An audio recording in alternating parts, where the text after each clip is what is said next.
पुण्यातून सिया आणि चेतनला 3 जुलैपर्यंत पोलीस कोठडी सुनावण्यात आलेली आहे। संपूर्ण महाराष्ट्रामध्ये तर हीच चर्चा चाललेली आहे। केतन अग्रवाल मर्डर, सिया आणि चेतन यांच्यावरती कारवाई किंवा त्यांना जेल होणार।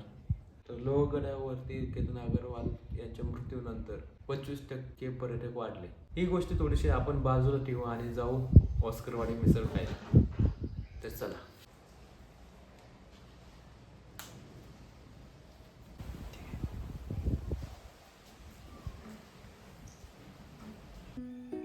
पुणे ते ऑस्करवाडी हे अंतर सुमारे 30 ते 35 किलोमीटर होतं, म्हणजे 1-1.5 तास।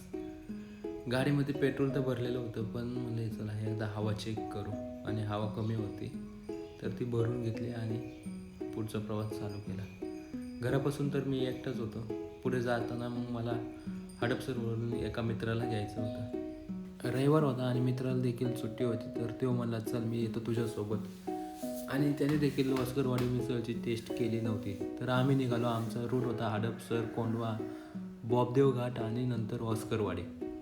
बॉबदेव घाटातील रस्ते खरंच खूप मस्त होते। Bajaj grand Pune tour cycling event झाला होता, त्याच्यामध्ये ह्या रस्त्यांचं काम केलं गेलं। तसं बघायला गेलं तर बॉबदेव घाट हा खरंच खूप सुंदर आहे। इथले नजारे खरंच खूप भारी आहेत। पावसाळ्यामध्ये पावसाळी बेडकांची तर गर्दीच होते, आणि ह्याला मिनी हिल स्टेशन म्हणायला देखील काय हरकत नाही।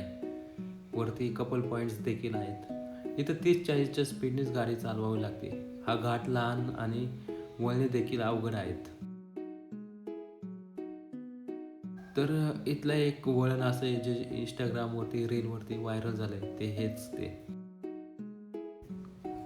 बॉबदेव घाटवर चढून आल्यानंतर वरती टेकडीवरती काशी विश्वेश्वर म्हणून एक मंदिर आहे, जे ऑस्करवाडीमध्येच मोडलं जातं। तर खाली गाडी पायथ्याला पार्किंग करायची आणि पायऱ्या चढून वरती यायचं।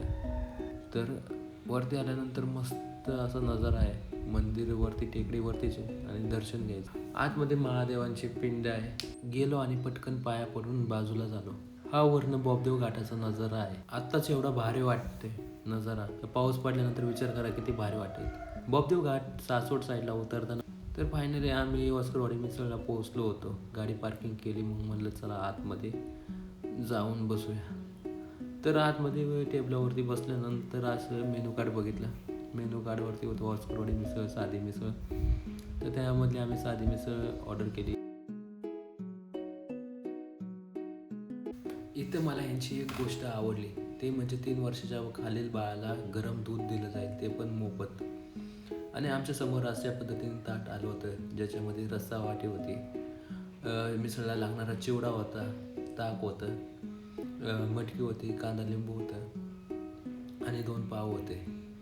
तर मित्रांनी सुरुवात केली होती, तो मला टेस्ट भारी आहे। मी बाहेरचा निसर्ग बघत होतो। खरंच मस्त रस्त्याच्या कडेला हवेदार ठिकाणी ही ऑस्करवाडी अशी मिसळ होती। आणि मग म्हटलं चला आपण पण सुरुवात करूया। तर मी थोडासा रस्सा ओतून घेतला।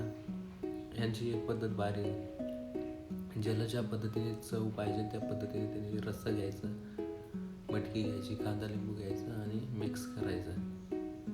तर हे सगळं केलं आणि म्हणलं चला सुरुवात करूया।